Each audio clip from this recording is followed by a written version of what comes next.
Bonsoir à toutes et à tous. Nous revoilà pour un nouvel épisode concernant l'analyse financière. Comme vous avez pu le constater, l'autre c'était un chapitre introductif, ça c'est le complément, donc c'est un cas pratique. Maintenant, on a une société anonyme qui nous communique le bilan au 31/12 mois 2017 qui se présente comme suite. Donc nous avons l'actif immobilisé qui est égal à 480, le stock initial et le stock de marchandises qui est égal à 120, les créances qui est égal à 100, la trésorerie active qui est égale à 20, les capitaux propres 612, les dettes à long et moyen terme 40, les dettes à court terme 62. La trésorerie passive qui est égale à 6 et l'actif fictif qui est égal à 30. L'actif fictif, c'est-à-dire les immobilisations non valeur. Donc maintenant, on a enlevé les 3 euros, c'est-à-dire c'est en milliers. Donc on a enlevé les 3 euros pour faciliter les calculs au niveau du tableau. Donc maintenant, nous avons les informations complémentaires, c'est-à-dire les terrains qui peuvent être vendus à 200% de leur valeur nette, et ainsi de suite. Maintenant, le travail demandé, c'est de présenter les bilans financiers. Pour présenter les bilans financiers, on aura besoin de ces éléments, c'est-à-dire de l'actif, les éléments de l'actif et des éléments du passif. Donc pour les éléments de l'actif, nous avons l'actif immobilisé, les stocks, les créances, la trésorerie active.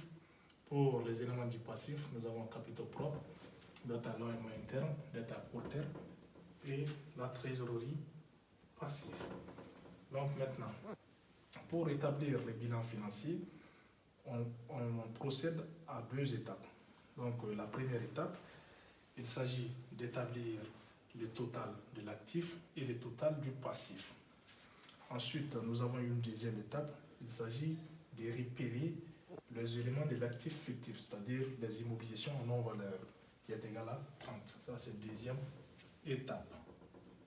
Deuxième étape. Et les éléments de l'actif et du passif, c'est la première étape. Maintenant, troisième étape, ça, c'est les informations complémentaires. Le traitement des informations complémentaires. Alors, sans plus tarder, j'espère que vous aurez le temps pour faire une capture de l'exercice. Donc on va effacer pour établir le bilan financier.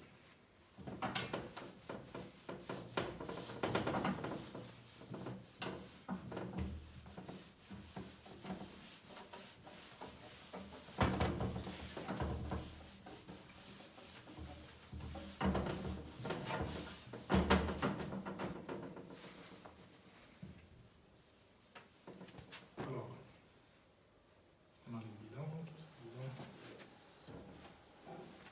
Donc, en premier lieu, donc, nous avons les éléments.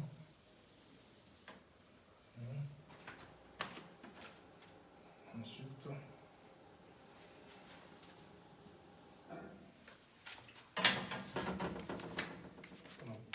nous avons éléments. Ensuite, nous avons l'actif et les passifs.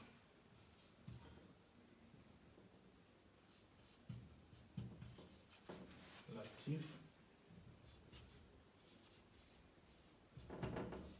et les passifs. Ensuite, on divise cette colonne en 2 parties, c'est-à-dire les éléments de l'actif et du passif. Donc, pour les éléments de l'actif, nous avons l'actif immobilisé.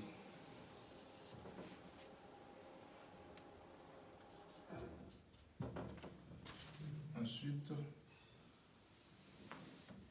nous avons les stocks. Ensuite, nous avons les créances. Les créances clients.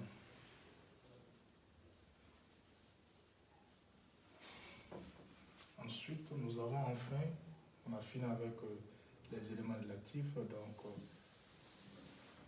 enfin nous avons trésorerie actif. Maintenant, pour les éléments du passif, nous avons en premier lieu les capitaux propres. Les capitaux, je vais essayer d'abréger les capitaux propres.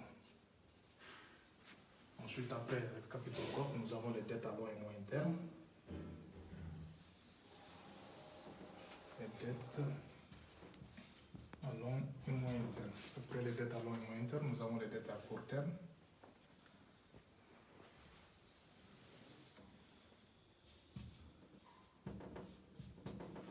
Et enfin, nous avons la trésorerie passive. Alors, il s'agit de faire le total de l'actif et du passif. Ensuite, vérifier l'équilibre entre les deux, c'est-à-dire total actif est égal total passif. Il doit y avoir une équivalence entre les deux. C'est-à-dire, pour les totaux,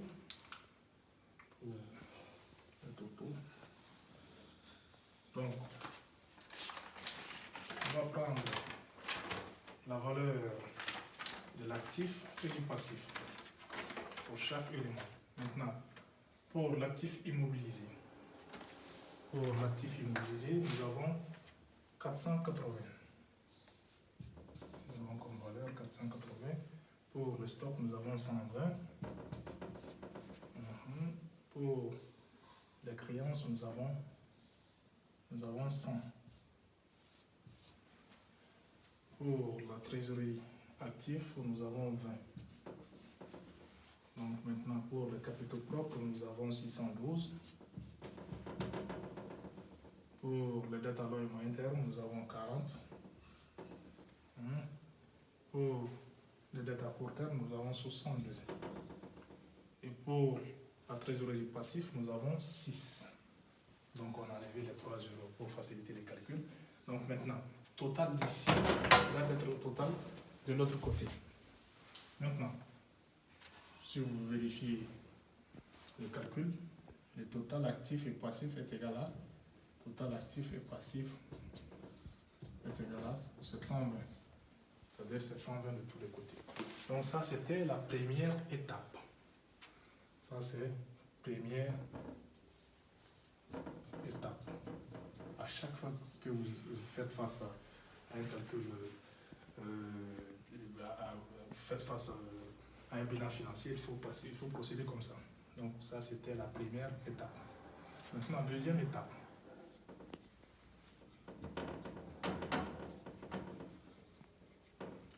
Il s'agit de repérer les éléments de l'actif fictif ou les immobilisations en non-valeur. Les éléments actifs fictifs. Actifs fictifs, on peut l'écrire aussi. Les immobilisations en non-valeur, c'est la même chose. Donc, comme immobilisation en non-valeur, nous avons au niveau de l'exercice les frais préliminaires, c'est-à-dire c'est 30. Donc, actif fictif, l'enregistrement ne change pas. Donc, c'est toujours moins au niveau de l'actif immobilisé, 30, et moins au niveau des capitaux propres, 30. Donc, ça, c'était la deuxième étape. Maintenant, la troisième étape, c'est le traitement de l'information. Troisième étape, c'est le traitement de l'information. Donc, c'est pour une question de place, donc on ne va pas écrire ça. Troisième étape, ça c'est le traitement de l'information. Maintenant, l'information, c'est une donnée, donc de l'exercice, on a les terrains peuvent être vendus à 200% de leur valeur nette. Donc, comme on le sait, les terrains ne perdent jamais leur valeur, donc au fur et à mesure que le temps passe, ils augmentent de valeur. Donc, le retraitement ici, c'est de voir s'il y a un moins-value ou un plus-value. Donc, il s'agit de prendre la valeur actuelle et la valeur d'origine. C'est-à-dire la valeur d'origine au niveau du bilan comptable du terrain, c'est 180. Donc 180. Donc 180. Maintenant, 200% de 180, ça nous donne... 200% de 180, ça nous donne... Non. 200% de 180.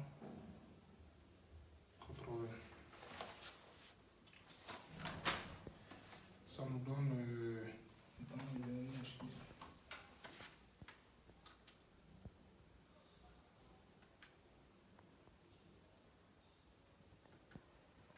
180 fois 100.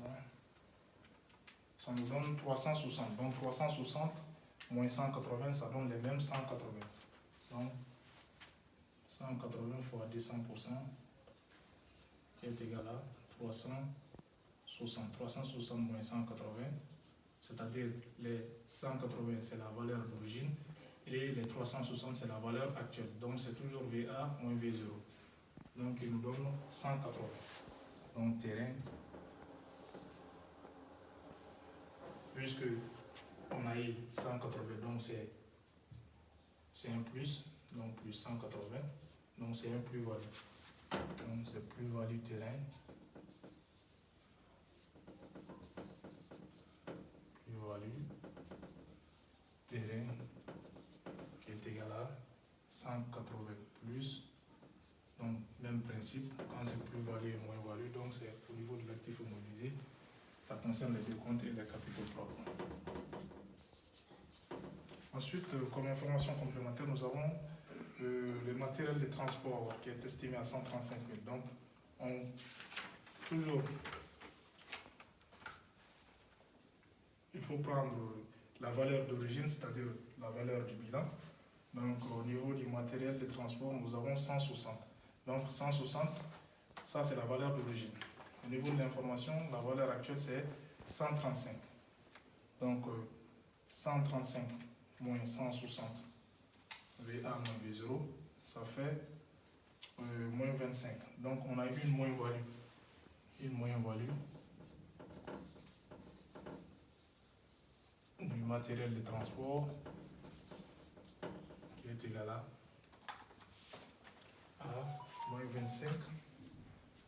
Donc moins-value, plus-value, c'est deux comptes, ça concerne des comptes au niveau des capitaux propres. Moins 25. Donc on a terminé avec ça. Ensuite, nous avons comme information complémentaire, les ITMO ont une valeur réelle de 90 000. Donc, on fait la même chose. On va regarder au niveau du bilan comptable. Les ITMO ont une valeur de 100. Donc maintenant, ça c'est 100, c'est la valeur d'origine. Maintenant, la valeur actuelle des ITMO, c'est 90 000. Donc nous avons 90 moins 100. Ça fait moins 10. Donc, on a une moins-value. Moins-value. ITMO qui est égal à moins 10. Toujours de compte. Moins 10. Donc, ensuite,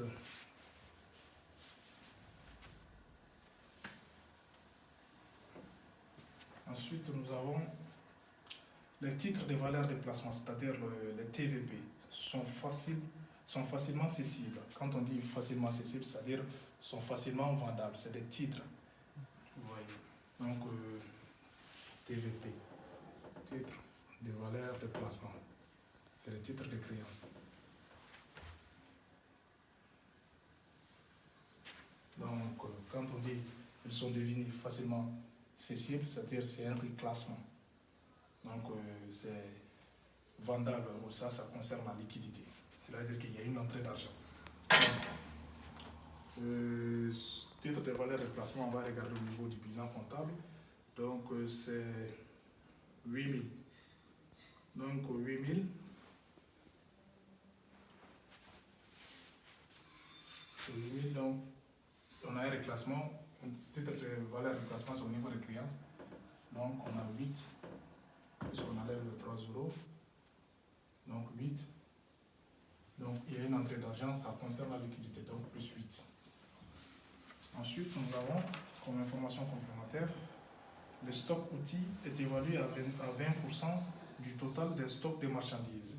Le stock outil est évalué à 20%, c'est-à-dire le minimum pour le fonctionnement de l'activité, quand on parle de stock outil. Donc maintenant, on a au niveau du stock de marchandises, stock de marchandises qui est égal à 120 000. Donc 120 000.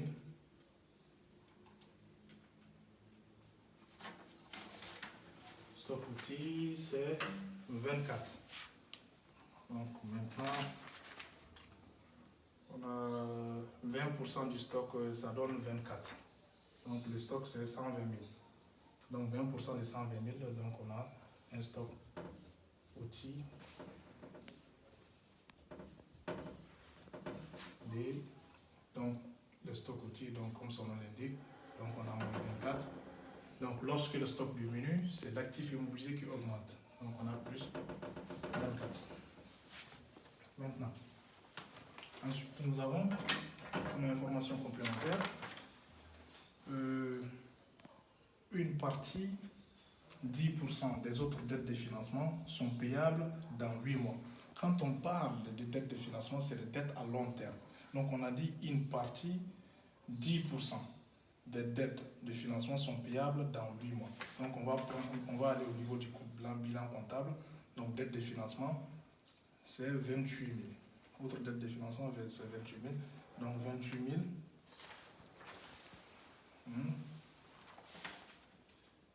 fois 10%. Donc ça fait 2800. Donc puisqu'on a levé des euros, donc on va avoir seulement 28. Donc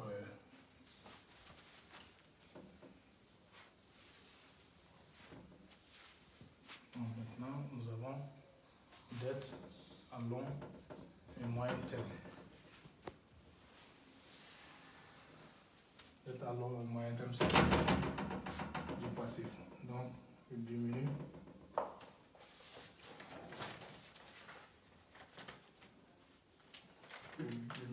Dette à long et moyen terme. Donc 2800. Donc nous avons moins 28. Donc lorsque les dettes à long et moyen terme sont payables dans 8 mois, c'est-à-dire que c'est sur le court terme, puisque 8 mois, ça n'atteint pas un an. Donc on a moins,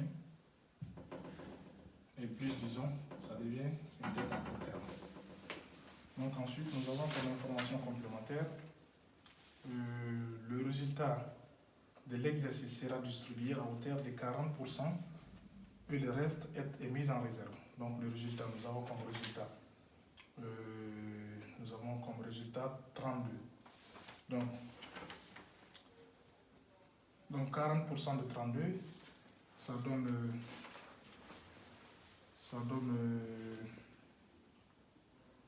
12 800. Ça donne 12 800, donc combien on va prendre? 30%.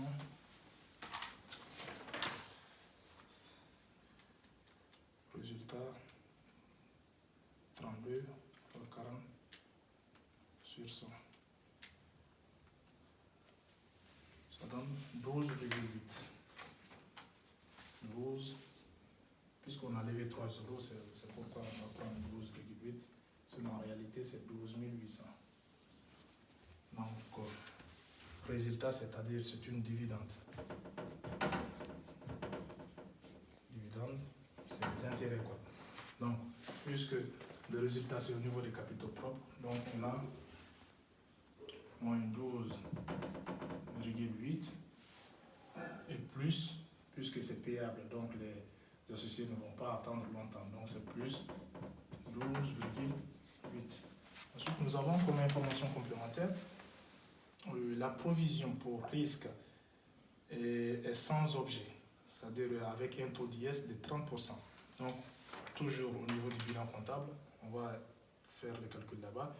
Provision pour risque, c'est égal à 12 000. Donc, puisqu'on a levé les 3 euros, donc on va prendre 12. Donc, la provision pour risque est devenue sans objet, c'est-à-dire qu'il y a une perte probable. Lorsque l'entreprise réalise une perte ou bien évalue une perte probable, donc l'État ne va pas, il va bénéficier, c'est-à-dire d'un encouragement de l'État, c'est-à-dire qu'il ne va pas payer l'impôt sur le résultat. Donc c'est pourquoi on aura la valeur de la provision. La valeur de la provision qui est égale à 12 000, donc on aura la provision, c'est au niveau des dettes à long et moyen terme, provision. Donc on aura moins 12 Donc, ensuite, l'IS. L'IS, on aura, c'est une dette à court terme. Il va bénéficier des 36.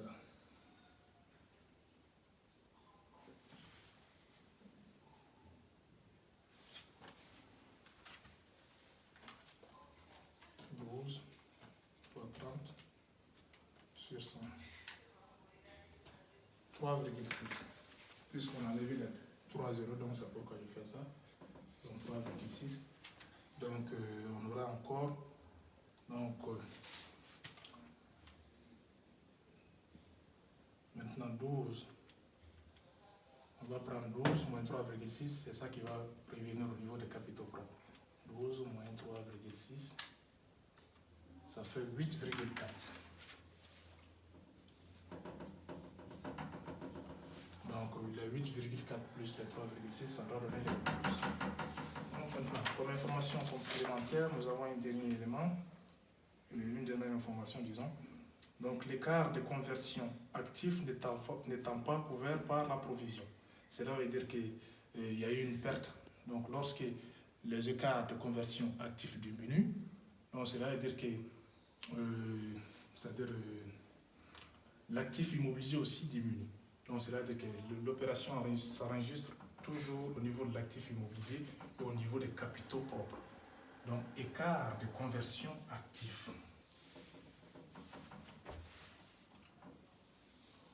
Donc écart, ça c'était la provision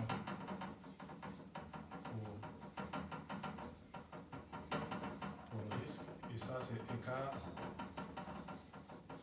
de conversion actif. Maintenant, donc, puisqu'il y a déjà la perte, donc on va aller au niveau de l'actif immobilisé, l'écart de conversion avec la valeur d'origine. Donc, écart de conversion, c'est où même? Écart de conversion, c'est égal à 10 000. Donc, on va prendre seulement 10, puisqu'on a enlevé les 3 euros, donc c'est une perte. Moins 10. Au niveau des capitaux propres, moins 10 aussi. Et on a terminé, une fois qu'on termine avec les informations complémentaires, directement, c'est les totaux.